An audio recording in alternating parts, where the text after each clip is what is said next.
चिंता मुक्त रहें इस दुनिया ते, तू खुशनुमा इंसान बने, मेरी हर दुआ तेरी जिंदगी ਲਈ ਹਰ ਵੇਲੇ ਵਰਦਾਨ ਬਣੇ।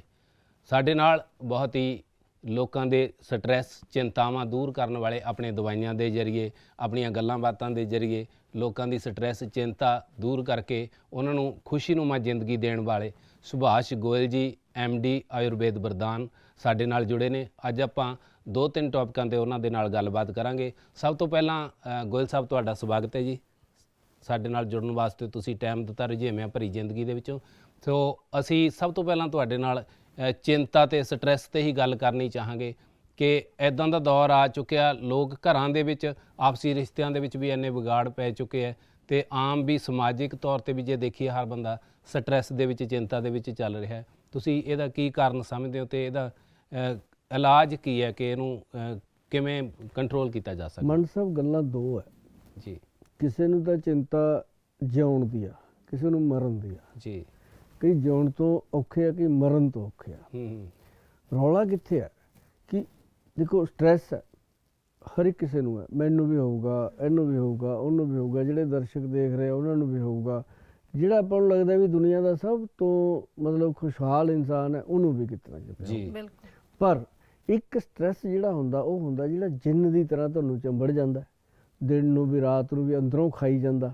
ਉਹ ਜਦੋਂ ਸਟ੍ਰੈਸ ਤੁਹਾਨੂੰ ਪੈਦਾ ਹੁੰਦਾ ਫਿਰ ਉਹ ਹੌਲੀ ਹੌਲੀ ਹੌਲੀ ਹੌਲੀ ਤੁਹਾਡੇ ਬ੍ਰੇਨ ਦੇ ਹਾਰਮੋਨਸ ਨੂੰ ਡੈਮੇਜ ਕਰਦਾ, ਫਿਰ ਤੁਹਾਡੇ ਲੀਵਰ 'ਤੇ ਅਸਰ ਪੈਂਦਾ, ਫਿਰ ਤੁਹਾਡੇ ਹਰ ਔਰਗਨ 'ਤੇ। ਜਦੋਂ ਤੁਸੀਂ ਇੱਥੋਂ ਸਟ੍ਰੈਸ ਲੈਂਦੇ ਹੋ ਤਾਂ ਉਹ ਤੁਹਾਡੇ ਹਰ ਔਰਗਨ 'ਤੇ ਬੈਡ ਇਫੈਕਟ ਪਾਉਂਦਾ। ਜੀ ਜੀ ਯੂ ਨੋ। ਅਤੇ ਉਸ ਤੋਂ ਬਾਅਦ ਜਦੋਂ ਤੁਸੀਂ ਇੱਥੋਂ ਖੁਸ਼ ਰਹਿੰਦੇ ਹੋ ਤਾਂ ਨੈਚੁਰਲੀ ਤੁਹਾਡੀਆਂ ਬਹੁਤ ਚੀਜ਼ਾਂ ਅੰਦਰੋਂ ਖੁਸ਼ ਰਹਿੰਦੀਆਂ ਨੇ। ਬਿਲਕੁਲ ਬਿਲਕੁਲ। ਸਟ੍ਰੈਸ ਜਿਹੜਾ ਹੈਗਾ ਤੁਹਾਡੇ ਔਰਗਨਸ ਨੂੰ ਸਿਕੋੜਦਾ, ਉਹਨੂੰ ਵੀਕ ਕਰਦਾ। ਇਹਦੇ ਕਰਕੇ ਜਿਹੜਾ ਸਟ੍ਰੈਸ ਦਾ ਇਨਸਾਨ ਹੁੰਦਾ ਉਹਨੂੰ ਆਪਾਂ ਕਈ ਵਾਰੀ ਕਹਿੰਦੇ ਨਹੀਂ ਕਿਵੇਂ ਟੈਨਸ਼ਨ ਜੀ 'ਚ ਤੁਰਿਆ ਫਿਰਦਾ, ਉਹਦੀ ਸ਼ਕਲ 'ਤੇ ਆ ਜਾਂਦਾ ਸਟ੍ਰੈਸ, ਫੇਸ 'ਤੇ ਆ ਜਾਂਦਾ, ਫੇਸ 'ਤੇ ਆ ਜਾਂਦਾ। ਉਹ ਹੁੰਦਾ ਸਟ੍ਰੈਸ। ਇੱਦਾਂ ਦਾ ਜਿਹਨੂੰ ਸਟ੍ਰੈਸ ਹੈਗਾ, ਮੈਂ ਸਭ ਤੋਂ ਪਹਿਲਾਂ ਤਾਂ ਉਹਨੂੰ ਇਹੀ ਗੱਲ ਕਹੂੰਗਾ, ਜਦੋਂ ਮੇਰੇ ਕੋਲ ਲੋਕੀ ਆਉਂਦੇ ਆ ਇੱਦਾਂ ਦੇ, ਅਸੀਂ ਬੜਾ ਉਹਨਾਂ ਨਾਲ ਕਾਉਂਸਲਿੰਗ ਵੀ ਕਰਦੇ ਹਾਂ, ਟਾਈਮ ਵੀ ਲਾਉਂਦੇ ਹਾਂ। ਮੇਰੀ ਤਾਂ ਉਹਨਾਂ ਨਾਲ ਕਾਉਂਸਲਿੰਗ ਇੰਨੀ ਲੰਬੀ ਹੋ ਜਾਂਦੀ ਹੈ ਕਈ ਵਾਰੀ ਸਾਨੂੰ ਪਤਾ ਵੀ ਨਹੀਂ ਲੱਗਦਾ ਕਿੰਨਾ ਟਾਈਮ ਲੱਗ ਗਿਆ। ਪਰ ਇਹ ਜ਼ਰੂਰ ਹੁੰਦਾ ਵੀ ਜਦੋਂ ਉੱਠ ਕੇ ਜਾਂਦਾ ਫਿਰ ਉਹਦੇ ਕੋਲ ਉਹ ਜਿਹੜਾ ਪ੍ਰੇਤ ਹੁੰਦਾ ਸਟ੍ਰੈਸ ਵਾਲਾ ਉਹ ਨਹੀਂ ਉਸ ਟਾਈਮ ਹੁੰਦਾ ਉਹਦੇ ਨਾਲ। ਉਹ ਉਸ ਟਾਈਮ ਸਾਡੇ ਕੋਲ ਹੀ ਛੱਡ ਜਾਂਦਾ, ਅਸੀਂ ਉਹਨੂੰ ਡੱਬੀ 'ਚ ਪਾ ਕੇ ਰੱਖ ਲੈਂਦੇ ਹਾਂ। ਉਹ ਡੱਬੀ ਕਿਹੜੀ ਹੈ? ਕਿੱਕਰ ਦੇ ਤੁੱਕਿਆਂ ਦੀ ਡੱਬੀ ਆ। ਤੁਸੀਂ ਦੇਖੋ ਕਿੱਕਰ ਦਾ ਤੁੱਕਾ, ਕਿੱਕਰ ਦਾ ਸੱਕ, ਕਿੱਕਰ ਦੀ ਦਾਤਣ, ਇਹਦੀ ਕੋਈ ਗੱਲਬਾਤ ਹੈ। ਅਸੀਂ ਜਦੋਂ ਸਮਝਾਉਂਦੇ ਹਾਂ, ਮੈਂ ਕਹਿੰਦਾ ਵੀ ਸਾਡੀ ਕਿੱਕਰ ਦੇ ਤੁੱਕਿਆਂ ਤੋਂ ਬਣਾਇਆ ਪਾਊਡਰ ਹੈ ਜੀ, ਆਹ ਡੱਬੀ ਦੇ ਵਿੱਚ ਪ੍ਰੋਪਰ ਫਾਰਮੂਲਾ ਲਿਖਿਆ ਹੋਇਆ, ਕੱਲਾ ਲਿਖਿਆ ਇਹਦੇ ਉੱਤੇ ਕਿੱਕਰ ਪੰਚਾਂਗ ਓਨਲੀ 1000 ਮਿਲੀਗ੍ਰਾਮ, ਮਤਲਬ 1 ਚਮਚ ਦੇ ਵਿੱਚ 1 ਗ੍ਰਾਮ ਦੇ ਵਿੱਚ ਇੱਕ ਪੂਰੀ ਕਿੱਕਰ ਦਾ ਪੰਚਾਂਗ ਪਾਇਆ ਜੀ। ਕੁਛ ਵੀ ਨਹੀਂ ਪਾਇਆ, ਆਮ ਲੋਕਾਂ ਦੇ ਵਿੱਚੋਂ ਕਿੱਕਰ ਲਈ ਤੇ ਉਹਦੇ ਵਿੱਚੋਂ ਬਣਾ ਲਿਆ। ਅਸੀਂ ਕਿਹੜਾ ਕੋਈ ਜਾਦੂ ਕੀਤਾ, ਪਰ ਇਹਦੇ ਵਿੱਚ ਆਪਦੇ ਆਪ 'ਚ ਇੱਕ ਜਾਦੂ ਹੈ। ਇਹ ਤੁਹਾਡੇ ਅੰਦਰ ਬੀਰਜ ਨੂੰ ਡਿਵੈਲਪ ਕਰਦਾ, ਨਵਾਂ ਬੀਰਜ। ਹੁਣ ਜਿਵੇਂ ਕਈਆਂ ਦਾ ਨਸ਼ਾ ਕਰ ਕਰਕੇ ਬੀਰਿਆ ਸੁੱਕਿਆ ਪਿਆ, ਉਹਨਾਂ ਦੇ ਅੰਦਰ ਜਾਨ ਹੀ ਨਹੀਂ ਹੈ, ਉਹ ਕਹਿੰਦੇ 2-2 4-4 ਸਾਲ ਹੋ ਗਏ ਸਾਨੂੰ ਪਤਾ ਹੀ ਨਹੀਂ ਹੁੰਦਾ ਵੀ ਇਹ ਵੀ ਕੀ ਹੁੰਦਾ। ਅਤੇ ਇਸੇ ਤਰ੍ਹਾਂ ਕਈਆਂ ਦਾ ਸਟ੍ਰੈਸ ਕਰਕੇ ਆ, ਕਈਆਂ ਦੇ ਮਤਲਬ ਲਾਈਫ ਦੇ ਵਿੱਚ ਇਹ ਚੀਜ਼ਾਂ ਹੈ ਹੀ ਨਹੀਂ ਤਾਂ ਕਰਕੇ ਆ। ਤਾਂ ਉਹਨਾਂ ਨੂੰ ਫਿਰ ਅਸੀਂ ਕਹਿੰਦੇ ਹੁੰਦੇ ਹਾਂ ਕਿ ਕਿੱਕਰ ਲੈ ਲਓ, ਕਿੱਕਰ ਦੇ ਤੁੱਕੇ ਲੈ ਲਓ, ਕਿਸੇ ਗਰੀਬ ਨੂੰ ਦਿਓ 200 ਰੁਪਈਆ, ਉਹ ਤੁਹਾਨੂੰ 4-5 ਬੋਰੀਆਂ ਸ਼ਾਮ ਨੂੰ ਭਰ ਕੇ ਦੇ ਦਿਓ 200 ਰੁਪਈਏ 'ਚ, ਕਿਉਂਕਿ ਉਹਨੇ ਤਾਂ ਬੱਕਰੀਆਂ ਚਾਰਨੀਆਂ ਨਾਲ ਤੋੜ ਦੂਗਾ। ਉਹਨਾਂ ਨੂੰ ਜਾ ਕੇ ਘਰੇ ਸਾਵੇਂ ਸੁਕਾ ਲਓ, ਸਾਵੇਂ ਸੁਕਾ ਕੇ ਉਹਨਾਂ ਨੂੰ ਮਿਕਸੀ 'ਚ ਪਾ ਕੇ ਗ੍ਰਾਈਂਡ ਕਰਕੇ ਪਾਊਡਰ ਬਣਾ ਲਓ। ਉਹ ਜਿਹੜਾ ਪਾਊਡਰ ਹੈ ਉਸ ਪਾਊਡਰ ਨੂੰ ਤੁਸੀਂ ਪਿੰਡੇ 'ਤੇ ਮਲੋ ਨਹਾਉਣ ਤੋਂ ਪਹਿਲਾਂ ਪਾਣੀ 'ਚ ਘੋਲ ਕੇ। ਤੁਸੀਂ ਦੇਖਿਓ ਕਿਆ ਕਹਿੰਦੀ ਸਕਿਨ ਤੁਹਾਡੀ। ਤੁਸੀਂ ਉਹਨੂੰ ਪੀਣਾ ਸ਼ੁਰੂ ਕਰ ਦਿਓ ਪਾਣੀ 'ਚ, ਰਾਤ ਨੂੰ 1 ਚਮਚਾ ਪਾ ਦਿਓ, ਸਵੇਰੇ ਖਾਲੀ ਪੇਟ ਪੀ ਲਓ। ਗੱਲ ਸੁਣ ਲਓ ਮੰਡ ਸਾਹਿਬ, ਅੱਜ ਕਿੱਕਰ 'ਤੇ ਘਮਾਉਣੀ ਆ ਅਸੀਂ ਦੁਨੀਆ, ਕਿਉਂਕਿ ਕਿੱਕਰਾਂ ਨੂੰ ਲੋਕਾਂ ਨੇ ਕਹਿੰਦਾ ਵੀ ਇਹ ਤੇ ਭੂਤਾਂ ਦਾ ਵਾਸ ਹੀ ਹੁੰਦਾ, ਜਦ ਕਿ ਉਹ ਤੇ ਜ਼ਿੰਦਗੀ ਆ। ਨਹੀਂ, ਉਹੀ ਵੀ ਕਿੱਕਰਾਂ 'ਤੇ ਘਮਾਉਣੀ ਹੈ। ਕਿੱਕਰਾਂ 'ਤੇ ਕਹਿੰਦੇ ਹੁੰਦੇ ਸੀ ਵੀ ਲੋਕਾਂ ਨੇ ਕਿੱਕਰ ਨੂੰ ਹੋਰ ਪਾਸੇ ਜੋੜਿਆ, ਤੁਸੀਂ ਕਿੱਕਰ ਤੋਂ ਫਾਇਦੇ ਲੈ ਕੇ ਲੋਕਾਂ ਨੂੰ ਠੀਕ ਕਰ ਰਹੇ ਹੋ। ਲੋਕ ਕਹਿੰਦੇ ਸੀ ਕਿੱਕਰ 'ਤੇ ਕਾਟੋ ਰਹਿੰਦੀ ਕੱਲਾ ਨਾ ਜਾਈ ਖੇਤ ਨੂੰ, ਲੋਕਾਂ ਨੇ ਲੋਕ ਬੋਲੀਆਂ ਵੀ ਬਣਾਈਆਂ ਨੇ। ਪਰ ਉਸੇ ਕਿੱਕਰ 'ਚ ਤੰਦਰੁਸਤੀ ਦੇ ਕਿੰਨੇ ਰਾਜ ਛੁਪੇ ਹੋਏ ਹੈ, ਉਹ ਜਾਂ ਰਾਜ ਧਾਲੀਵਾਲ ਜੀ ਨੂੰ ਪਤਾ ਜਾਂ ਫਿਰ ਤੁਸੀਂ ਦੱਸ ਸਕਦੇ ਹੋ। ਜੀ ਸਰ। ਰਾਜ ਧਾਲੀਵਾਲ ਜੀ ਨੂੰ ਜ਼ਰੂਰ ਪਤਾ ਹੋਊਗਾ ਕਿਉਂਕਿ ਇਹਨਾਂ ਨੇ ਪੇਂਡੂ ਜੀਵਨ ਹੰਢਾਇਆ ਹੋਇਆ। ਅਸੀਂ ਛੋਟੇ ਹੁੰਦੇ ਤੁੱਕਿਆਂ ਦਾ ਅਚਾਰ ਖਾਦਾ ਹੋਇਆ, ਔਰ ਕਿੱਕਰ ਦੀ ਗੂੰਦ ਵੀ ਉਂਗਲੀਆਂ ਮਾਰ-ਮਾਰ ਡੱਕਿਆਂ ਨਾਲ ਕੱਢ ਖਾਧੀ ਹੋਈ। ਉਹੀ ਗੂੰਦ ਹੈ ਜਿਹੜੀ ਹੁਣ ਸਿਰ ਚੜ੍ਹ ਕੇ ਬੋਲਦੀ ਆ, ਦੱਸਦੀ ਆ ਅੰਦਰ ਕਿ ਹਾਂ ਠੀਕ ਆ। ਪਰ ਜਿਹੜੀ ਕਿੱਕਰ ਹੈ ਨਾ ਜੀ, ਉਹਦੇ ਹੁਣ ਤੁਸੀਂ ਦੇਖੋ ਦਾਤਨ ਕਰਦੇ ਸੀ, ਔਰ ਜਿਹੜੇ ਲੋਕੀ ਕਿੱਕਰ ਦੀ ਦਾਤਨ ਕਰਦੇ ਆ ਕੁਛ ਵੀ ਨਹੀਂ ਹੁੰਦਾ। ਹੁਣ ਜਿਹੜੇ ਲੋਕੀ ਬ੍ਰਸ਼ ਕਰਦੇ ਆ ਉਹਨਾਂ ਦੇ ਰੋਜ਼ ਡੈਂਟਿਸਟ ਕੋਲ ਜਾਣਾ ਪੈਂਦਾ ਹੈ ਨਾ।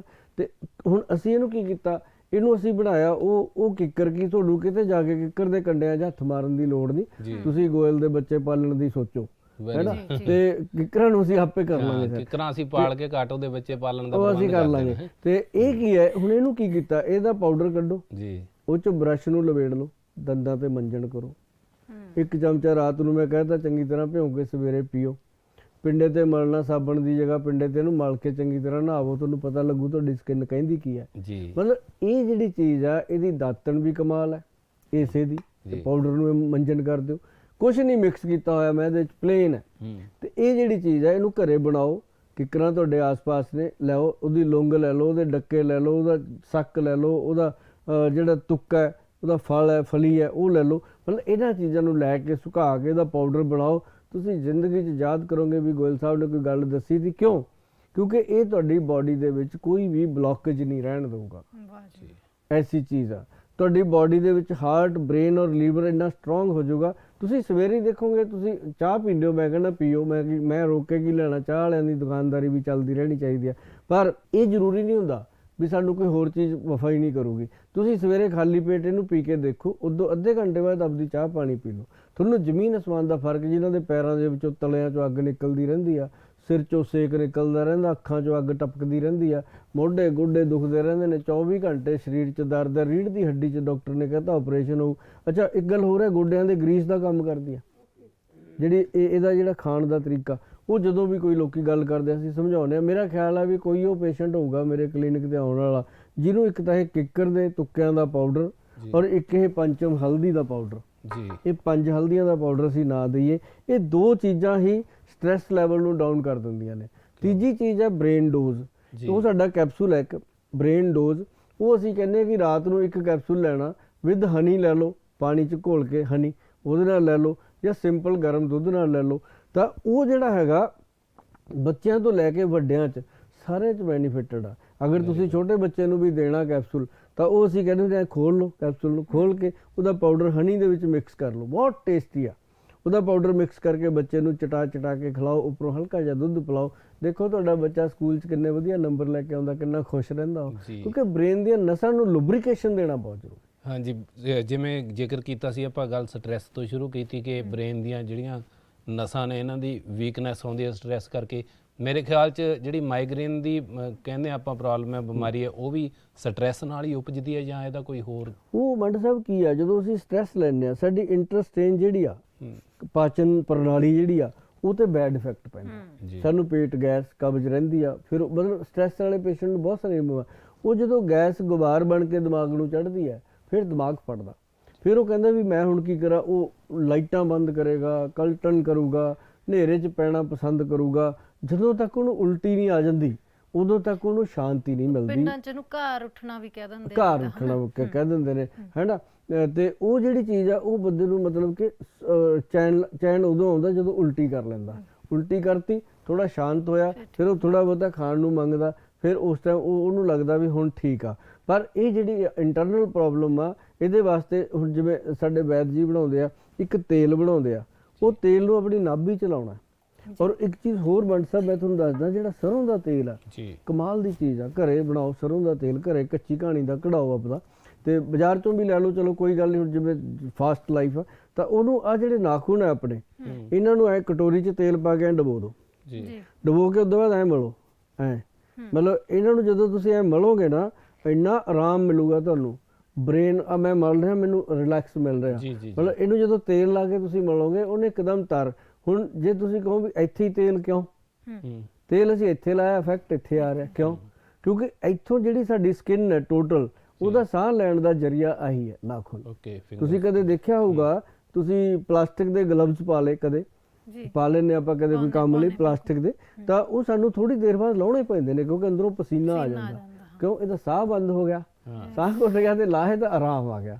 ਤਾਂ ਇਹ ਜਿਹੜਾ ਸਾਡਾ ਸਰੀਰ ਇਕੱਲਾ ਨੱਕ ਰਾਹੀਂ ਸਾਹ ਨਹੀਂ ਲੈਂਦਾ, ਇਹ ਪੂਰੀ ਤਵਚਾ ਵੀ ਸਾਹ ਲੈਂਦੀ ਹੈ। ਸਾਡੇ 20 ਦੇ 20 ਨਾਖੂਨ ਦੇ ਵਿੱਚੋਂ ਵੀ ਸਾਹ ਲਿਆ ਜਾਂਦਾ। ਜੇ ਤੁਸੀਂ ਉੱਥੇ ਤੇਲ ਦੇਣਾ ਸ਼ੁਰੂ ਕਰਤਾ, ਤਾਂ ਤੁਸੀਂ ਇਹ ਦੇਖੋਗੇ ਵੀ ਸਾਨੂੰ ਯਾਰ 100 ਸਾਲ ਹੋ ਗਏ, ਨਾ ਰੱਬ ਲੈਣ ਆਇਆ, ਨਾ ਸਾਨੂੰ ਜੱਗ ਬਰਦਾਸ਼ਤ ਕਰ ਰਿਹਾ। ਫਿਰ ਚਾਰੇ ਪਾਸੇ ਬੰਦਾ ਉਸ ਟਾਈਮ ਤੱਕ ਪਹੁੰਚ ਜਾਂਦਾ। ਇੰਨੀ ਗੁੱਡ ਲਾਈਫ ਹੈ ਜਿਹੜੀ।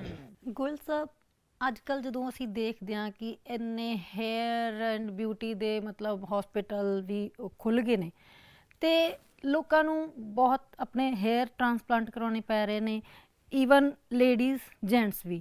ਤੇ ਕੀ ਇਹ ਸਟ੍ਰੈਸ ਕਰਕੇ ਇੰਨਾ ਹੇਅਰ ਫਾਲ ਹੈ? ਮੇਰੇ ਵੀ ਹੈ ਬਹੁਤ ਜ਼ਿਆਦਾ, ਮੈਨੂੰ ਲੱਗਦਾ ਵੀ ਮੈਨੂੰ ਭੱਜ ਨੱਠ ਬਹੁਤ ਜ਼ਿਆਦਾ ਰਹਿੰਦੀ ਹੈ ਸ਼ਾਇਦ ਤਾਂ ਕਰਕੇ। ਤੇ ਇਸੇ ਤਰ੍ਹਾਂ ਜਿਹੜਾ ਸਕਿਨ ਹੈ, ਸਕਿਨ ਦੇ ਵਿੱਚ ਮੁਲਾਜ਼ਮਾਂ, ਛਾਈਆਂ, ਇਹ ਬਹੁਤ ਕੁਛ, ਡਰਾਈਨੈਸ, ਇਹ ਸਟ੍ਰੈਸ ਹੈ? ਇਹਦਾ ਰੀਜ਼ਨ ਕੀ ਆ?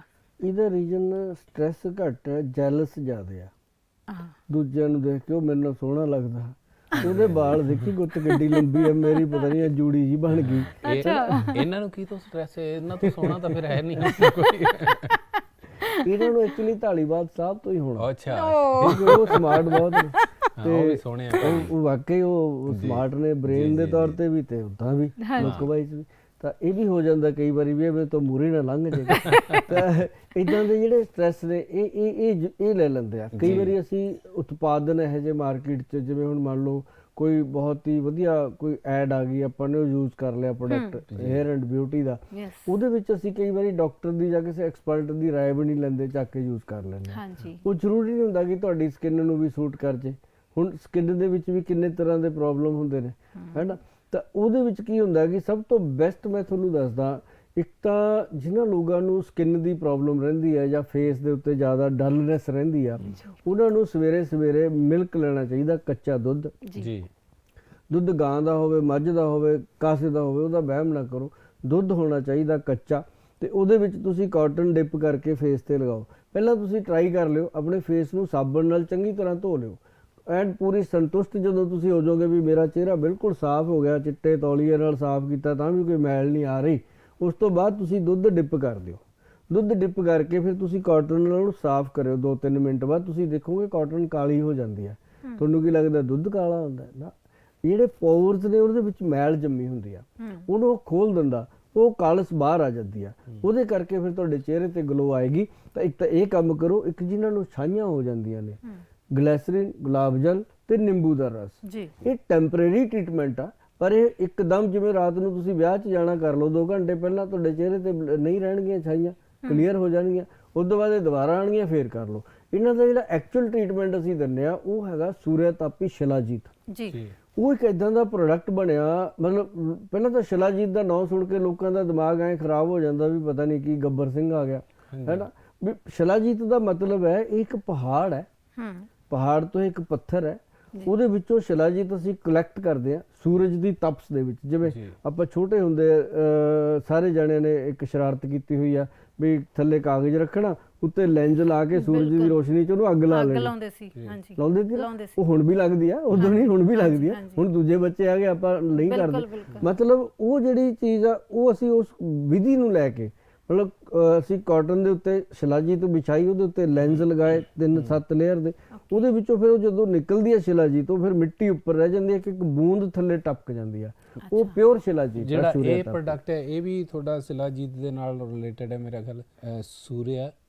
ਸੂਰਿਆ ਤਾਪੀ ਸ਼ਿਲਾਜੀਤ, ਇਹ ਬਿਲਕੁਲ ਪਰਫੈਕਟ ਹੈ। ਮੈਂ ਤੁਹਾਨੂੰ ਦੱਸਦਾ, ਇਹ ਬਣੇ ਸਿਰਫ ਉਹਦੇ ਵਾਸਤੇ, ਜਿਵੇਂ ਸਾਡੀਆਂ ਮਾਤਾ ਭੈਣਾਂ ਕਿਚਨ 'ਚ ਕੰਮ ਕਰਦੀਆਂ, 2-2 ਘੰਟੇ ਵਿਚਾਰੀਆਂ ਨੂੰ ਪਤਾ ਹੀ ਨਹੀਂ ਲੱਗਦਾ, ਥੱਕ ਜਾਂਦੀਆਂ, ਸਵੇਰੇ 6 ਵਜੇ ਉੱਠ ਕੇ ਸ਼ੁਰੂ ਹੁੰਦੀਆਂ ਨੇ, ਰਾਤ ਨੂੰ 11 ਵਜੇ ਤੱਕ ਬੈੱਡ ਤੇ ਗਿਰਨਾ, ਫਿਰ ਆ ਕੇ ਹਸਬੈਂਡ ਉਹਨੂੰ ਹੱਥ ਲਾਉਂਦਾ, ਫਿਰ ਉਹਨੂੰ ਚਿੜਚਿੜਾਪਣ ਆਉਂਦਾ, ਗੁੱਸਾ ਆਉਂਦਾ, ਕਿਉਂਕਿ ਥੱਕੀ, ਉਹਦਾ ਮਨ ਹੀ ਨਹੀਂ ਕਿਸੇ ਗੱਲ ਨੂੰ। ਉਹਨਾਂ ਲੋਕਾਂ ਵਾਸਤੇ ਸ਼ਿਲਾਜੀਤ ਇਹ ਬਣਾਇਆ। ਇਹਦੇ ਵਿੱਚ ਸਭ ਤੋਂ ਪਹਿਲੀ ਜਿਹੜੀ ਚੀਜ਼ ਪਾਈ ਗਈ ਹੈ, ਇਕੱਲੀ ਸ਼ਿਲਾਜੀਤ ਨਹੀਂ ਹੈ ਜੀ, ਇਹ ਸ਼ਿਲਾਜੀਤ ਤਾਂ ਬਹੁਤ ਘੱਟ, ਮਤਲਬ 10-15 ਮਿਲੀਗ੍ਰਾਮ ਹੀ ਬਹੁਤ ਹੁੰਦੀ ਹੈ ਇੱਕ ਦਿਨ ਦੀ, ਜੇ ਸਹੀ ਮਿਲ ਜੇ। ਤਾਂ ਇਹਦੇ ਵਿੱਚ ਅਸੀਂ ਸਭ ਤੋਂ ਪਹਿਲੀ ਚੀਜ਼ ਪਾਈ ਹੈ ਕੇਸਰ, ਅਸਲੀ ਕਸ਼ਮੀਰੀ ਕੇਸਰ ਪਾਉਂਦੇ ਆ, ਉਹ 8 ਮਿਲੀਗ੍ਰਾਮ ਹੈ। ਮੈਂ ਤੁਹਾਨੂੰ ਇਹਦੇ 'ਚ ਪੜ੍ਹ ਕੇ ਦੱਸਦਾ, ਬੁਰਾ ਨਾ ਮੰਨਿਓ, ਕਈ ਚੀਜ਼ਾਂ ਪੜ੍ਹ ਕੇ ਵੀ ਦੱਸਣੀਆਂ ਪੈਂਦੀਆਂ। ਇਹਦੇ ਵਿੱਚ ਲੌਂਗ ਹੈ, ਕੌਂਚ ਦਾ ਬੀਜ, ਜਿਹੜਾ ਬੀਰਜ ਨੂੰ ਗਾੜਾ ਕਰਦਾ। ਸਾਡੀਆਂ ਮਾਤਾ ਭੈਣਾਂ ਦੀ ਜਿਵੇਂ ਕਮਰ 'ਚ ਦਰਦ ਹੁੰਦਾ ਰਹਿੰਦਾ, ਤੇ ਉਸ ਤੋਂ ਬਾਅਦ ਗੋਖਰੂ ਜਿਹੜਾ ਸਾਡਾ ਪਿਸ਼ਾਬ ਨੂੰ ਕਲੀਅਰ ਕਰਦਾ। ਬਾਥਰੂਮ ਦੇ ਵਿੱਚ ਬਹੁਤ ਗੰਦਲਾਪਣ ਰਹਿੰਦਾ, ਅਸੀਂ ਧਿਆਨ ਹੀ ਨਹੀਂ ਦਿੰਦੇ। ਚੌਥੀ ਚੀਜ਼ ਇਹਦੇ ਵਿੱਚ ਤਾਲ ਮਖਾਣਾ, ਜਿਹੜਾ ਦਿਮਾਗ ਦੀਆਂ ਨਸਾਂ ਨੂੰ ਤਾਕਤ ਦਿੰਦਾ। ਜਾਇਫਲ, ਅਸ਼ਵਗੰਧ, ਮੁਸਲੀ, ਸਫੈਦ, ਇਹਦੇ ਬਾਰੇ ਤੁਸੀਂ ਸਾਰੇ ਜਾਣਦੇ ਹੋ, ਸਾਡੀਆਂ ਮਾਤਾ ਭੈਣਾਂ ਚੰਗੀ ਤਰ੍ਹਾਂ ਜਾਣਦੀਆਂ ਨੇ ਵੀ ਇਹ ਪੰਜੀਰੀ 'ਚ ਪਾ ਕੇ ਆਪਾਂ ਖਿਲਾਉਂਦੇ ਰਹੇ ਜਦੋਂ ਕੁੜੀਆਂ ਨੂੰ ਬੱਚਾ ਹੁੰਦਾ ਸੀ। ਤਾਂ ਉਸ ਤੋਂ ਬਾਅਦ ਹੈਗੀ ਜਵਿਤਰੀ। ਜਾਵਿਤਰੀ ਜਿਹੜੀ ਆ, ਇਹ ਇੱਕ ਜਾਇਫਲ ਔਰ ਜਵਿਤਰੀ ਸੇਮ ਚੀਜ਼ ਆ। ਉਹ ਕਸਤੂਰੀ ਦਾ ਵਿਕਲਪ ਆ, ਜਿਹੜਾ ਹਿਰਨ ਤੋਂ ਸਾਨੂੰ ਮਿਲਦੀ ਸੀ। ਕਸਤੂਰੀ ਬੈਨ ਹੋ ਚੁੱਕੀ ਹੈ, ਉਹ ਪਹਿਲਾਂ ਵੀ ਹੁੰਦੀ ਸੀ, ਹੁਣ ਵੀ ਜਾਇਫਲ ਜਵਿਤਰੀ ਵੀ। ਤੇ ਇਹਦੇ ਨਾਲ ਅਸੀਂ ਦਿੱਤੀ ਆ ਬ੍ਰਹਮੀ ਦੀ ਪੱਟੀ। ਬ੍ਰਹਮੀ ਬੂਟੀ ਜਿਹੜੀ ਸਾਡੇ ਬ੍ਰੇਨ ਨੂੰ ਖੁਸ਼ ਰੱਖਦੀ ਆ, ਸੌਫਟ ਰੱਖਦੀ ਆ, ਦਿਮਾਗ ਨੂੰ ਤੇਜ਼ ਕਰਦੀ ਆ। ਫਿਰ ਇਹਦੇ ਵਿੱਚ ਜਾ ਕੇ ਕਿਤੇ ਪਈ ਆ ਸ਼ਿਲਾਜੀਤ, ਸੂਰਿਆ ਤਾਪੀ। ਇਹ ਜਿਹੜੀ ਅਸੀਂ 10 ਮਿਲੀਗ੍ਰਾਮ ਪਾਈ ਆ, ਨਾਰਮਲ ਸ਼ਿਲਾਜੀਤ ਅਗਰ 1000 ਮਿਲੀਗ੍ਰਾਮ ਲੈ ਲਈਏ, ਇਹ 10 ਮਿਲੀਗ੍ਰਾਮ ਲੈ ਲਈਏ, ਸੇਮ ਚੀਜ਼ ਆ। ਇੰਨਾ ਇਹਦਾ ਪ੍ਰਭਾਵ ਐਕਸਟ੍ਰੈਕਟ ਲੈ ਕੇ ਬਣਿਆ। ਫਿਰ ਇਹਦੇ ਵਿੱਚ ਲੋਹ ਭਸਮ ਪਾਈ ਗਿਆ, ਪਿਓਰ ਆਇਰਨ, ਜਿਹੜਾ ਸਾਡੀਆਂ ਮਾਤਾ ਭੈਣਾਂ ਨੂੰ ਆਇਰਨ ਦੀ ਕਮੀ ਰਹਿੰਦੀ ਆ, ਔਰ ਸਾਡੇ ਵੀਰਾਂ ਨੂੰ ਵੀ। ਇਹ ਇਕੱਲੀਆਂ ਮਾਤਾ ਭੈਣਾਂ ਲਈ ਨਹੀਂ, ਭਰਾਵਾਂ ਨੂੰ ਵੀ ਅਸੀਂ ਦਿੰਦੇ ਆ। ਜਿਹੜੇ ਲੋਕੀ ਰੋਜ਼ ਸ਼ਰਾਬ ਪੀਂਦੇ ਆ, ਨਸ਼ੇ ਕਰਦੇ ਆ, ਇੰਨਾ ਕੰਮ ਕਰਦੇ ਆ, ਥੱਕ ਟੁੱਟ ਜਾਂਦੇ ਆ। ਜ਼ਰੂਰੀ ਨਹੀਂ ਕਿ ਨਸ਼ਿਆਂ ਕਰਕੇ, ਵੈਸੇ ਵੀ ਬਾਡੀ 'ਚ ਵੀਕਨੈਸ ਆਉਂਦੀ ਆ। ਸਾਰਿਆਂ ਲਈ ਅਸੀਂ ਕਿਹਾ ਹੋਇਆ ਵੀ 1 ਕੈਪਸੂਲ ਸੂਰਿਆ ਤਾਪੀ ਸ਼ਿਲਾਜੀਤ ਸ਼ਾਮ ਨੂੰ 5 ਵਜੇ ਖਾਣਾ ਹੀ ਖਾਣਾ। ਔਰ ਜਿਹੜੀਆਂ ਸਾਡੀਆਂ ਮਾਤਾ ਭੈਣਾਂ, ਉਹਨਾਂ ਵਾਸਤੇ 11 ਵਜੇ ਖਾਣ ਦਾ ਪ੍ਰਾਵਧਾਨ ਹੈ। ਇਹ ਜੋ ਜਿਵੇਂ ਗ੍ਰੰਥ 'ਚ ਲਿਖਿਆ ਅਸੀਂ ਉਵੇਂ ਹੀ ਦੱਸਦੇ ਹਾਂ। ਮਾਤਾ ਭੈਣਾਂ 11 ਵਜੇ ਖਾ ਸਕਦੀਆਂ ਨੇ, ਔਰ ਭਰਾ ਸਾਡੇ ਸ਼ਾਮ ਨੂੰ 5 ਵਜੇ ਖਾ ਸਕਦੇ ਆ। ਔਰ ਫਿਰ ਇਹਦੇ 'ਚ ਅਸੀਂ ਇੱਕ ਚੀਜ਼ ਪਾਈ ਆ, ਪ੍ਰਵਾਲ ਪਿਸ਼ਟੀ ਤੇ ਬੰਗ ਭਸਮ। ਇਹ ਸਾਡੇ ਜਿਗਰ ਦੀ, ਮਿਹਦੇ ਦੀ ਗਰਮੀ ਨੂੰ ਸਾਫ਼ ਕਰ ਦਿੰਦੀ ਹੈ। ਜਦੋਂ ਮਿਹਦੇ ਦੀ, ਜਿਗਰ ਦੀ ਗਰਮੀ ਨਿਕਲ ਗਈ ਤਾਂ ਤੁਹਾਡੇ ਸਰੀਰ ਦੇ ਵਿੱਚ ਚੁਸਤੀ, ਫੁਰਤੀ, ਪੈਰਾਂ 'ਚੋਂ ਜਿਵੇਂ ਅੱਗ ਜੀ ਨਿਕਲਦੀ ਹੈ, ਉਹ ਚੀਜ਼ ਖਤਮ ਹੋ ਜੂਗੀ, ਸਰੀਰ ਦੀ ਜਲਨ ਖਤਮ ਹੋ ਜੂਗੀ। ਫਿਰ ਇਹ 'ਚ ਲਾਸਟ 'ਚ ਜਾ ਕੇ ਪਾਈ ਹੈ ਸਵਰਨ ਭਸਮ, ਸੋਨੇ ਦੀ ਅਸਲੀ ਭਸਮ। ਇਹ ਪਾਈ ਆ ਅਸੀਂ 2 ਮਾਈਕਰੋਗ੍ਰਾਮ। ਇਹਦੀ ਇੰਨੀ ਕੀ ਮਾਤਰਾ ਬਹੁਤ ਹੁੰਦੀ ਆ। ਮਤਲਬ ਇਹ ਜਿਹੜੀ ਹੈ, ਹੁਣ ਕਈ ਲੋਕ ਸਵਰਨ ਭਸਮ ਪਾ ਕੇ ਕਹਿੰਦੇ ਨੇ ਜੇ ਤਾਂ ਇੰਨੇ ਦਾ ਹੋ ਗਿਆ ਤਾਂ ਇੰਨਾ ਮਹਿੰਗਾ ਹੋ ਗਿਆ। ਸਵਰਨ ਭਸਮ ਸਿਰਫ 2 ਮਾਈਕਰੋਗ੍ਰਾਮ ਪੈਂਦੀ ਹੈ। ਮਤਲਬ ਜੇ 1 ਤੋਲਾ ਭਸਮ ਜੇ ਅਸੀਂ ਲਈਏ ਤਾਂ ਪਤਾ ਨਹੀਂ ਕਿੰਨੇ ਲੱਖ ਕੈਪਸੂਲ 'ਚ ਪੈਂਦੀ ਆ ਉਹ, ਤਾਂ ਕਿਤੇ ਜਾ ਕੇ ਬਾਡੀ ਨੂੰ ਇਫੈਕਟ ਕਰਦੀ ਹੈ ਇਹ। ਤਾਂ ਇਹ ਜਿਹੜੀਆਂ ਚੀਜ਼ਾਂ ਪਾ ਕੇ ਬਣੀ ਹੈ ਇਹ ਚੀਜ਼, ਤਾਂ ਮੰਡ ਸਾਹਿਬ ਤੁਸੀਂ ਯਕੀਨ ਮੰਨੋ ਵੀ ਮਤਲਬ ਜੇ ਇਹਨੂੰ ਇੱਕ ਇਨਸਾਨ, ਮਤਲਬ ਜਿਹਦੀ ਉਮਰ 30 ਸਾਲ ਤੋਂ ਉੱਪਰ ਹੋ ਗਈ, ਚਾਹੇ ਉਹ ਸਾਡੀ ਭੈਣ ਆ, ਚਾਹੇ ਭਰਾ, ਕੋਈ ਵੀ ਆ, ਅਗਰ ਉਸ ਤੋਂ ਬਾਅਦ 1 ਕੈਪਸੂਲ ਡੇਲੀ ਲੈਂਦਾ, ਸਿਰਫ ਐਤਵਾਰ ਨੂੰ ਛੱਡ ਦੇਣਾ ਜਾਂ ਕਿਸੇ ਵੀ ਦਿਨ 1 ਦਿਨ ਛੱਡਣਾ, ਤਾਂ ਕਿ ਅਸੀਂ ਇਹਦੇ ਆਦੀ ਨਾ ਹੋ ਜਾਈਏ, ਤਾਂ ਇਹਨੂੰ ਤੁਸੀਂ 365 ਦਿਨ ਲਗਾਤਾਰ ਖਾ ਸਕਦੇ ਹੋ। ਵਿੱਚੋਂ 1 ਸੰਡੇ ਛੱਡੋਗੇ ਤਾਂ 54 ਸੰਡੇ ਛੁੱਟ ਗਏ। ਬਾਕੀ ਥੋੜੇ ਬਹੁਤੇ ਹੋਰ ਨਾਗੇ ਪਾ ਕੇ 300 ਦਿਨ ਜਿਹੜੇ ਅਸੀਂ ਲਗਾਤਾਰ ਸਾਲ 'ਚ ਲੈ ਲੈਂਦੇ ਹਾਂ, ਤਾਂ ਕਮਾਲ ਦੇ ਰਿਜ਼ਲਟ ਨੇ। ਤੁਹਾਨੂੰ ਪਤਾ ਵੀ ਨਹੀਂ ਲੱਗਣਾ ਸਾਡੀਆਂ ਨਸਾਂ ਕਦੋਂ ਸਟਰੋਂਗ ਹੋ ਗਈਆਂ, ਕਦੋਂ ਸਾਡੀ ਬਿਊਟੀ, ਜਿਹਦੇ ਲਈ ਅਸੀਂ ਦਰ ਜਾ ਕੇ 1500 2000, ਮੈਂ ਕਹਿੰਦਾ 2500 3000 ਅਸੀਂ ਬਿਊਟੀ ਪਾਰਲਰ 'ਚ ਇੱਕ ਵਾਰੀ ਵਾਲ ਸਿੱਧੇ ਕਰਾਉਣ ਦਾ, ਮੂੰਹ ਤੇ ਕੁਝ ਕਰਨ ਦਾ ਦੇ ਦਿੰਦੇ ਆ, ਤਾਂ ਤੁਹਾਨੂੰ ਇਹ ਪਤਾ ਲੱਗੂ ਅੰਦਰੋਂ ਐਕਚੁਅਲ ਬਿਊਟੀ ਕਿਵੇਂ ਬਾਹਰ ਆਉਂਦੀ ਹੈ। ਗੋਇਲ ਸਾਹਿਬ, ਜਿਵੇਂ ਆਪਾਂ ਪਹਿਲਾਂ ਸੁਣਦੇ ਹੁੰਦੇ ਸੀ ਵੀ ਜੋ ਦਿਖਤਾ ਹੈ ਉਹ ਵਿਕਤਾ ਹੈ, ਅੱਜ ਕੱਲ ਇਹ ਥੋੜਾ ਜਿਹਾ ਉਲਟ ਹੋਇਆ ਵਾ ਵੀ ਜੋ ਫਿੱਟ ਹੈ ਉਹ ਹਿੱਟ ਹੈ।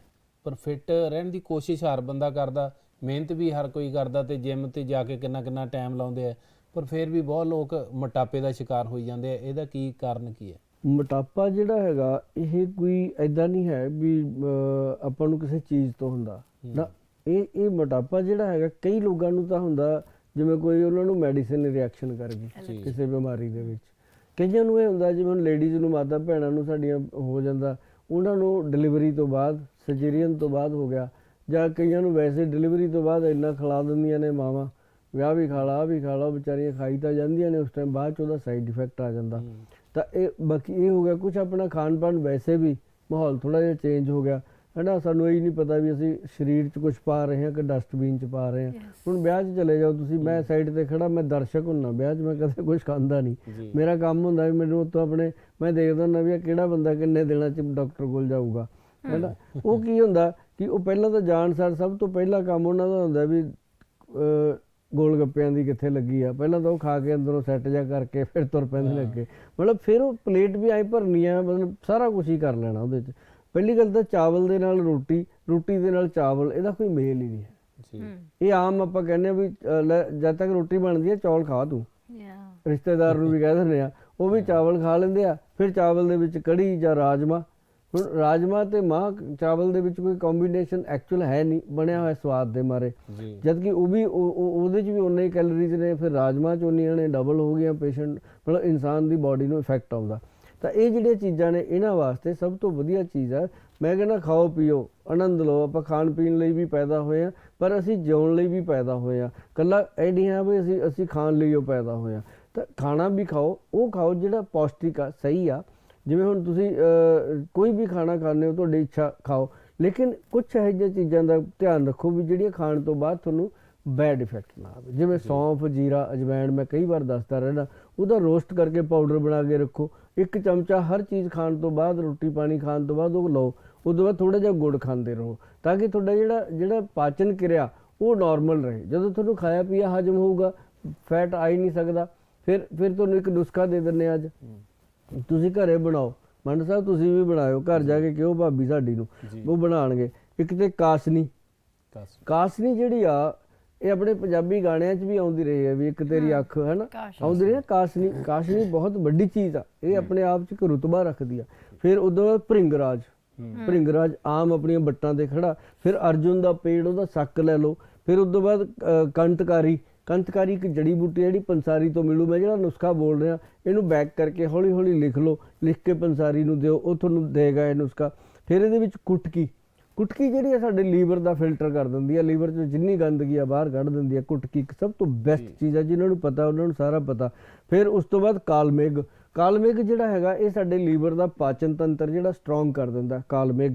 ਉਸ ਤੋਂ ਬਾਅਦ ਇਹ ਉਹ ਮੈਂ ਨੁਸਖੇ ਦੱਸ ਰਿਹਾ ਜਿਹੜੇ ਨੁਸਖੇ ਅੱਜ ਤੱਕ ਮੋਟਾਪੇ ਦੇ ਵਿੱਚ ਕਿਸੇ ਨੇ ਵੀ ਸ਼ਾਇਦ ਅਜਮਾਏ ਨਹੀਂ ਹੋਣਗੇ ਔਰ ਨਾ ਹੀ ਦਿੱਤੇ ਹੋਣਗੇ, ਕਿਉਂਕਿ ਇਹ ਸਭ ਤੋਂ ਸਸਤੇ ਔਰ ਬਿਨਾਂ ਪੈਸਿਆਂ ਤੋਂ ਬਣਨ ਵਾਲੀਆਂ ਚੀਜ਼ਾਂ ਨੇ। ਪੈਸੇ ਮਤਲਬ ਪੈਸਿਆਂ ਤੋਂ ਬਿਨਾਂ ਕਹਿ ਰਹੇ, ਨੋਟ ਤਾਂ ਲੱਗਣਗੇ ਥੋੜੇ ਬਹੁਤੇ, ਉਹ ਤੁਸੀਂ ਧਿਆਨ ਰੱਖਿਓ। ਇੱਕ ਇਹਦੇ ਵਿੱਚ ਪੁਨਰਨੋਵਾ, ਪੁਨਰਨੋਵਾ ਆਮ ਤੁਸੀਂ ਗੂਗਲ ਸਰਚ ਕਰਿਓ, ਪੁਨਰਨੋਵਾ ਦੇਖੋਗੇ, ਲਾਲ ਲਾਲ ਕਿਨਾਰੀ ਵਾਲੇ ਛੋਟੇ ਛੋਟੇ ਪੱਤੇ ਸਾਡੇ ਉਹੀ ਘਰ ਦੇ, ਤੁਸੀਂ ਕਹੋਗੇ ਤਾਂ ਸਾਡੇ ਘਰ ਦੇ ਬਾਹਰ ਖੜੇ ਆ ਗੋਇਲ ਸਾਹਿਬ ਐਵੇਂ ਹੀ ਮਾਰੀ ਜਾਂਦੇ ਆ। ਐਵੇਂ ਮੈਂ ਕੁਝ ਨਹੀਂ ਮਾਰਦਾ, ਉਹਦਾ ਮਤਲਬ ਹੁੰਦਾ ਦੇਖਿਓ ਉਹਨੂੰ।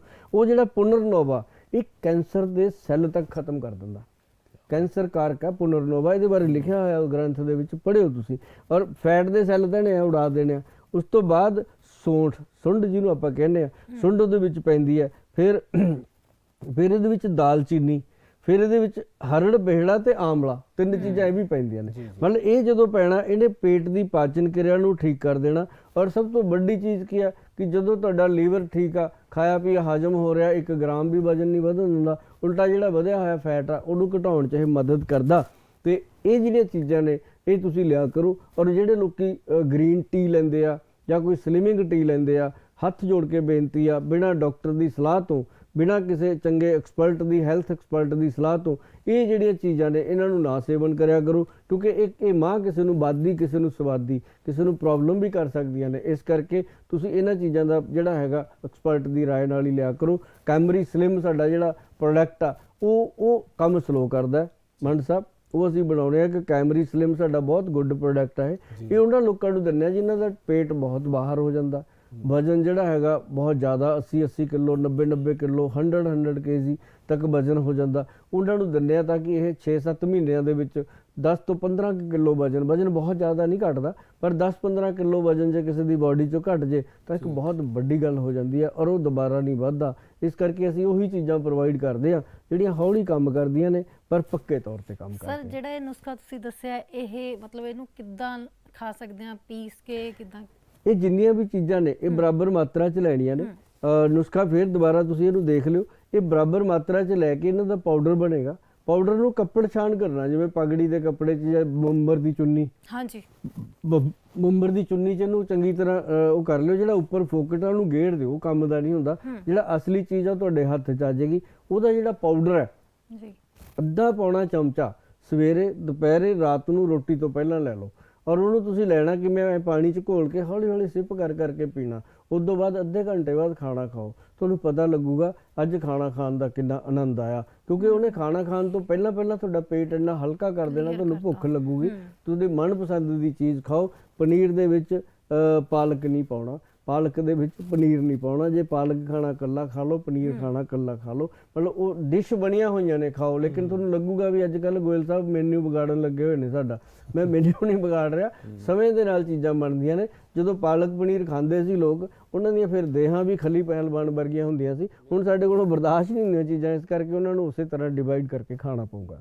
ਗੋਇਲ ਸਾਹਿਬ, ਬਹੁਤ ਸਾਰੇ ਲੋਕਾਂ ਨੂੰ ਸਟਮਕ ਪ੍ਰੋਬਲਮ ਹੁੰਦੀ ਹੈ, ਮੈਨੂੰ ਵੀ ਬਹੁਤ ਵਾਰੀ ਹੁੰਦੀ ਹੈ। ਜਿੱਦਾਂ ਸ਼ੂਟਿੰਗ ਪੇਨ ਹੁੰਦੀ ਆ, ਆਉਂਦੀ ਆ, ਪੇਨ ਚਲੀ ਜਾਂਦੀ ਆ, ਤਿੱਖੀ ਪੇਨ ਹੁੰਦੀ ਹੈ, ਤੇ ਆਪਾਂ ਕਈ ਵਾਰ ਪੇਨ ਕਿਲਰ ਵੀ ਖਾਂਦੇ ਆ ਪਰ ਉਹਦੇ ਨਾਲ ਫਰਕ ਨਹੀਂ ਪੈਂਦਾ। ਤੇ ਫਿਰ ਪਿੰਡ ਦੇ ਵਿੱਚ ਜਦੋਂ ਆਪਾਂ ਕਿਸੇ ਆਪਣੀ ਮਾਂ ਨੂੰ ਜਾਂ ਕਿਸੇ ਨੂੰ ਕਹਿ ਦਿੰਦੇ ਆ ਤਾਂ ਉਹ ਕਹਿੰਦੇ ਜੇ ਧਰਨ ਪੈ ਗਈ ਜਾਂ ਕਿਸੇ ਤੋਂ ਮਲਵਾ ਲਓ, ਪਿੰਡ 'ਚੋਂ ਕੋਈ ਮਲ ਕੇ ਚਲਾ ਜਾਂਦਾ, ਕੌਡੀ ਗਿਰ ਗਈ ਜਾਂ ਕੌਡੀ ਗਿਰ ਗਈ। ਬਹੁਤ ਸਾਰੀਆਂ ਬਚਪਨ ਦੇ ਵਿੱਚ ਵੀ ਇਹ ਚੀਜ਼ਾਂ ਸੁਣੀਆਂ ਹੋਈਆਂ ਸੀਗੀਆਂ, ਬਟ ਸਾਇੰਸ ਤਾਂ ਧਰਨ ਨੂੰ ਮੰਨਦੀ ਨਹੀਂ। ਸੋ ਆਪਣੇ ਆਯੁਰਵੇਦ ਦੇ ਵਿੱਚ ਕਿੱਦਾਂ ਹੈ? ਦੇਖੋ, ਜਿਹੜੀ ਸਾਇੰਸ ਹੈ ਨਾ ਜੀ, ਉਹ ਆਯੁਰਵੇਦ ਤੋਂ ਬਾਹਰ ਨਹੀਂ ਹੈਗੀ। ਸਾਇੰਟਿਸਟਾਂ ਨੇ, ਜਿੰਨੇ ਵੀ ਸਾਇੰਟਿਸਟ ਹੋਏ ਨੇ ਸਾਡੇ, ਉਹ ਸਾਡੇ ਰਿਸ਼ੀ ਮੁਨੀ ਹੀ ਹੋਏ ਨੇ। ਜਿਹੜਾ ਕੰਮ ਸਪਤ ਰਿਸ਼ੀ ਕਰ ਗਏ, ਉਹ ਫਿਰ ਅੱਗੇ ਜਿੰਨੇ ਮਰਜ਼ੀ ਸਾਇੰਟਿਸਟ ਆ ਜਾਣ ਉਹ ਗੱਲ ਨਹੀਂ ਬਣ ਸਕਦੀ ਜੀ। ਇੱਕ ਚੀਜ਼ ਹੈ ਕਿ ਜਿਹੜੀ ਧਰਨ ਹੈ, ਇਹ ਹੁਣ ਤੁਸੀਂ ਇਹ ਗੱਲ ਤਾਂ ਮੰਨਦੇ ਹੋ ਵੀ ਜਿਹੜਾ ਤੁਹਾਡਾ ਗੱਡੀ ਹੈ ਉਹ ਜਦੋਂ ਅਸੀਂ ਚਲਾਉਂਦੇ ਆ ਉਹਦੀ ਥੋੜੇ ਦਿਨਾਂ ਬਾਅਦ ਜਾ ਕੇ ਉਹ ਖੱਡਿਆਂ ਖੁੱਡਿਆਂ 'ਚ ਗਿਰਦੀ ਹੈ, ਚੱਲਦੀ ਹੈ ਰੋਡ ਤੇ, ਅਸੀਂ ਉਹਦੀ ਅਲਾਈਨਮੈਂਟ ਕਰਾਉਂਦੇ ਆ ਨਾ, ਕਿਤੇ ਉਹਦਾ ਵੇਟ ਕਰਾਉਂਦੇ ਆ, ਕਦੇ ਇਸ ਤਰ੍ਹਾਂ ਹੀ ਸਾਡੀ ਜਿਹੜੀ ਬਾਡੀ ਆ ਇਹਦਾ ਜਿਹੜਾ ਸਕੈਲੇਟਨ ਆ ਸਾਡਾ ਉਹਦੇ ਵਿੱਚ ਇੱਕ ਬੈਲੈਂਸ ਹਿਲਦਾ ਹੈ। ਕਈ ਵਾਰੀ ਤੁਸੀਂ ਦੇਖੋ ਕਿ ਇੱਕ ਨਾ ਆਉਂਦਾ ਹੈਗਾ ਤੇਲ, ਤੁਹਾਨੂੰ ਜੇ ਕਦੇ ਧਰਨ ਪੈਂਦੀ ਆ, ਤੁਸੀਂ ਆਪਦੀ ਧੁੰਨੀ ਦੇ ਵਿੱਚ ਲਸਣ ਦਾ ਤੇਲ ਤੇ ਪਿਆਜ਼ ਦਾ ਤੇਲ ਮਿਲਾ ਕੇ ਲਾਓ ਜੀ। ਜੇ ਤੁਹਾਨੂੰ ਲਸਣ ਪਿਆਜ਼ ਦਾ ਤੇਲ ਨਹੀਂ ਮਿਲਦਾ ਤਾਂ ਦੋਨਾਂ ਦਾ ਰਸ ਕੱਢ ਲਓ, ਰਸ ਕੱਢ ਕੇ ਉਹ ਰਸ ਲਾਓ, ਤੁਸੀਂ ਦੇਖੋ ਸ਼ਾਂਤ ਆ ਜਾਣਾ ਜਦੀ ਪੇਟ ਤੁਹਾਡਾ। ਮਤਲਬ ਪੇਟ 'ਚ ਦਰਦ ਹੋ ਰਿਹਾ, ਪੇਟ 'ਚ ਗੈਸ ਬਣ ਰਹੀ ਹੈ, ਪੇਟ 'ਚ ਕਬਜ਼ ਹੋ ਰਹੀ ਹੈ। ਅੱਛਾ, ਧਰਨ ਦਾ ਇੱਕ ਸਭ ਤੋਂ ਵੱਡਾ ਕੀ ਸਿੰਪਟਮ ਆ ਕਿ ਜਦੋਂ ਤੁਹਾਨੂੰ ਧਰਨ ਹੋ ਗਈ, ਧਰਨ ਪੈ ਰਹੀ ਆ, ਤੁਸੀਂ ਲੱਖ ਦਵਾਈਆਂ ਖਾਈ ਜਾਓ, ਕੋਈ ਚੀਜ਼ ਕਰੀ ਜਾਓ, ਤੁਹਾਨੂੰ ਫਾਇਦਾ ਹੀ ਨਹੀਂ ਕਰਦੀ, ਉਹ ਬਾਈਪਾਸ ਹੋਈ ਜਾਂਦੀ ਹੈ। ਕਿਉਂ? ਜਿਹੜੀ ਸਹੀ ਚੀਜ਼ ਆ ਉਹ ਹੈ ਜਦੋਂ ਤੱਕ ਤੁਸੀਂ ਆਪਣੀ ਧਰਨ ਸਹੀ ਨਹੀਂ ਕਰਦੇ ਉਦੋਂ ਤੱਕ। ਹੁਣ ਅਸੀਂ ਪਿੱਛੇ ਜੇ ਇੱਕ ਨਾਭੀ ਚੱਕਰ ਗੋਲੀ ਬਣਾਈ ਸੀ ਜੀ, ਉਹ ਜਿਹੜੀ ਸਾਡੀ ਵੈਦਵਾਨ ਵੱਲੋਂ ਬਣੀ ਗਈ ਨਾਭੀ ਚੱਕਰ ਗੋਲੀ, ਉਹਦੀ ਸੇਲ ਮੈਂ ਤੁਹਾਨੂੰ ਦੱਸਾਂ ਜੇ ਤੁਸੀਂ ਸੋਚ ਵੀ ਨਹੀਂ ਸਕਦੇ। ਮਤਲਬ ਅਸੀਂ ਉਹਦਾ ਸੋਚਿਆ ਸੀਗਾ ਵੀ ਸਾਡੀ ਇੱਕ ਮਤਲਬ ਕਿ ਸਾਲ ਦੇ ਵਿੱਚ ਲੱਖ ਗੋਲੀ ਦੀ ਸੇਲ ਹੋਊਗੀ, ਇਹ ਤੋਂ ਵੱਧ ਨਹੀਂ ਹੋਣੀ ਜੀ। ਪਰ ਸਾਨੂੰ ਬਾਅਦ ਚ ਪਤਾ ਲੱਗਿਆ ਵੀ ਸਾਡਾ ਜਿਹੜਾ 4 ਕਰੋੜ ਪਬਲਿਕ ਆ ਉਹ ਸਭ ਨੂੰ ਚਾਹੀਦੀ ਆ ਉਹ ਅਸੀਂ ਦਿੱਤੀ, ਤਾਂ ਅੱਜ ਸਾਡੇ ਕੋਲ ਉਹਦੀ ਕੱਲੀ ਦੀ ਸਪਲਾਈ ਨਹੀਂ ਪੂਰੀ ਹੁੰਦੀ। ਅਸੀਂ ਨਾਭੀ ਟੱਚ ਤੇਲ ਬਣਾਇਆ ਲਸਣ ਤੇ ਪਿਆਜ਼ ਨੂੰ ਬਣਾ ਕੇ, ਉਹ ਤੋਂ ਅਸੀਂ ਆਇਲ ਤਿਆਰ ਕੀਤਾ, ਉਹਦੀ ਕੁਆਂਟੀਟੀ ਪੂਰੀ ਨਹੀਂ ਹੁੰਦੀ ਸਾਡੇ ਕੋਲੋਂ। ਇਟ ਮੀਨਸ ਲੋਕ ਵਿਸ਼ਵਾਸ ਕਰਦੇ ਆ, ਸਾਇੰਸ ਕਰੇ ਨਾ ਕਰੇ, ਜਿਹੜੀ ਚੀਜ਼ ਨੂੰ ਪਬਲਿਕ ਵਿਸ਼ਵਾਸ ਕਰਦੀ ਆ, ਪਬਲਿਕ ਤੋਂ ਵੱਡੀ ਸਾਇੰਸ ਨਹੀਂ ਹੈਗੀ। ਬਿਲਕੁਲ। ਜਿਹੜਾ ਤੁਸੀਂ ਅਨੁਭਵ ਕਰ ਸਕਦੇ ਹੋ ਉਹ ਸਾਇੰਸ। ਹਾਂ, ਸਾਇੰਸ ਜਿਹੜੀ ਆ ਆਪਣੀ ਜਗ੍ਹਾ ਠੀਕ ਆ, ਸਾਇੰਸ ਸਾਨੂੰ ਦੱਸ ਦਿੰਦੀ ਹੈ ਵੀ ਅੱਜ ਤੋਂ ਹੁਣ 2 ਦਿਨ ਬਾਅਦ ਮੀਂਹ ਪਊਗਾ, ਅੱਜ ਤੋਂ 2 ਦਿਨ ਬਾਅਦ ਮੌਸਮ ਤੋਂ ਪਲਾ ਰਹੂਗਾ। ਸਾਇੰਸ ਸਾਨੂੰ ਦੱਸ ਦਿੰਦੀ ਆ ਫਲਾਣੀ ਜਗ੍ਹਾ ਗੋਲਾਬਾਰੀ ਹੋਣ ਵਾਲੀ ਆ। ਸਾਇੰਸ ਜਿਹੜੇ ਕੰਮ ਕਰ ਸਕਦੀ ਆ ਉਹੀ ਕਰ ਸਕਦੀ ਆ। ਜੇ ਹੁਣ ਸਾਇੰਸ ਕਹੇ ਵੀ ਇਨਸਾਨ ਦੀ ਬਾਡੀ 'ਚ ਧਰਨ ਪਊਗੀ ਕਿ ਨਹੀਂ ਪਊਗੀ, ਉਹਦਾ ਇੱਕ ਵੈਦ ਨੂੰ ਪਤਾ। ਹੁਣ ਵੈਦ ਨਾੜੀ ਦੇਖ ਕੇ ਸਾਰਾ ਕੁਝ ਦੱਸ ਦਿੰਦਾ, ਐਕਸ-ਰੇ ਕਰ ਦਿੰਦਾ ਇਨਸਾਨ ਦਾ। ਮੈਂ ਕਹਿੰਦਾ ਅੱਜ ਦੀ ਜਿਹੜੀ ਅਲਟਰਾਸਾਊਂਡ ਮਸ਼ੀਨ ਹੈ ਜਾਂ ਤੁਹਾਡੀ ਕੀ ਉਹਨੂੰ ਕਹਿੰਦੇ ਨੇ ਸਿਟੀ ਸਕੈਨ ਮਸ਼ੀਨ ਹੈ, ਉਹ ਨਹੀਂ ਉਹ ਦੱਸ ਸਕਦੀ ਜਿਹੜੀ ਇੱਕ ਵੈਦ ਦੱਸ ਦਿੰਦਾ। ਮਤਲਬ ਠੀਕ ਹੈ, ਅੱਜ ਕੱਲ੍ਹ ਗਿਣੇ ਚੁਣੇ ਵੈਦ ਨੇ ਇਹ ਜਿਹੇ ਜਿਹੜੇ ਉਹ ਦੱਸ ਸਕਦੇ ਨੇ, ਪਰ ਧਰਨ ਜਿਹੜੀ ਆ ਉਹਦਾ ਸਭ ਤੋਂ ਵਧੀਆ ਜਿਹੜਾ ਟ੍ਰੀਟਮੈਂਟ ਆ ਉਹ ਨਾਭੀ ਚੱਕਰ ਆਇਲ ਹੈ, ਨਾਭੀ ਚੱਕਰ ਟੈਬਲੇਟ ਆ। ਇਹਨਾਂ ਚੀਜ਼ਾਂ ਨੂੰ ਤੁਸੀਂ ਲੈ ਕੇ ਉਹਨੂੰ ਸੈੱਟ ਕਰ ਸਕਦੇ ਹੋ। ਪਰ ਜੇ ਤੁਸੀਂ ਘਰੇ ਕਰਨੀ ਆ ਤਾਂ ਉਹਦੇ ਵਾਸਤੇ ਇੱਕ ਸਭ ਤੋਂ ਵਧੀਆ ਚੀਜ਼ ਹੈ ਲਸਣ ਦਾ ਤੇ ਪਿਆਜ਼ ਦਾ ਤੁਸੀਂ ਰਸ ਕੱਢ ਕੇ ਲੈ ਲਓ, ਤੇ ਜਾਂ ਆਪਣੇ ਸਰੋਂ ਦਾ ਤੇਲ ਜਿਹੜਾ ਹੈਗਾ ਐਦਾਂ 2 ਉਂਗਲੀਆਂ ਇੱਧਰ ਕੰਨ 'ਚ 2 ਇੱਧਰ ਤੇ ਇੱਦਾਂ ਨੱਕ 'ਚ ਲਗਾ ਕੇ ਤੇ ਨਾਲ ਥੋੜਾ ਜਿਹਾ ਧੁੰਨੀ 'ਚ ਤੇਲ ਲਾ ਕੇ ਰਾਤ ਨੂੰ ਸੋਵੋ। ਹੱਥਾਂ ਪੈਰਾਂ ਨੂੰ ਤੇਲ ਲਾਇਆ ਕਰੋ।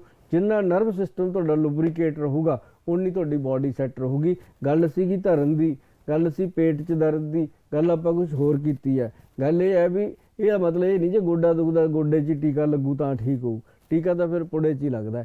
ਮਤਲਬ ਕਹਿਣ ਦਾ ਵੀ ਦਵਾਈ ਅਸੀਂ ਉਹੀ ਦੇਣੀ ਆ ਜਿਹਦੇ ਨਾਲ ਪ੍ਰੋਪਰ ਠੀਕ ਹੋਣਾ। ਜਦੋਂ ਤੁਸੀਂ ਆਪਦਾ ਨਾਭੀ ਚੱਕਰ ਠੀਕ ਕਰ ਲਿਆ, ਹੁਣ ਤੁਸੀਂ ਧੁੰਨੀ ਨੂੰ ਦੰਦੇ ਕੀ ਉਹ ਕੁਝ ਵੀ ਨਹੀਂ।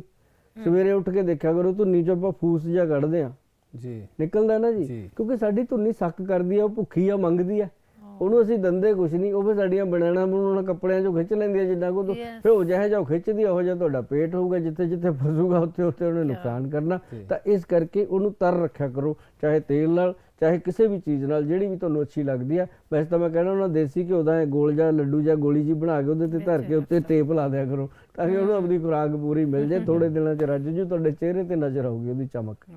ਚਲੋ ਇਹ ਸੀ ਆਯੁਰਵੇਦਾ ਵਰਦਾਨ ਦੇ ਸੁਭਾਸ਼ ਗੋਇਲ ਜੀ ਨਾਲ ਖੂਬਸੂਰਤ ਗੱਲਬਾਤ। ਤੁਹਾਨੂੰ ਵੀ ਚੰਗੀ ਲੱਗੇ ਹੋਏਗੀ, ਸਾਨੂੰ ਤਾਂ ਪਤਾ ਹੀ ਨਹੀਂ ਲੱਗਿਆ ਟਾਈਮ ਸਾਡਾ ਖੂਬਸੂਰਤ ਕਿਸ ਤਰ੍ਹਾਂ ਲੰਘ ਗਿਆ। ਸੋ ਬਹੁਤ ਬਹੁਤ ਸ਼ੁਕਰੀਆ ਕਰਦੇ ਹਾਂ ਸੁਭਾਸ਼ ਗੋਇਲ ਜੀ ਉਹਨਾਂ ਦਾ। ਚੰਗਾ ਵੀ ਪਿਆਰਿਓ, ਆਪਾਂ ਫੇਰ ਵੀ ਮਿਲਾਂਗੇ। ਅੰਬਰਾਂ ਦੇ ਤਾਰਿਓ ਆਪਾਂ ਫੇਰ ਵੀ ਮਿਲਾਂਗੇ। ਥੈਂਕ ਯੂ ਸਰ ਸਾਡੇ ਨਾਲ। ਥੈਂਕ ਯੂ ਜੀ।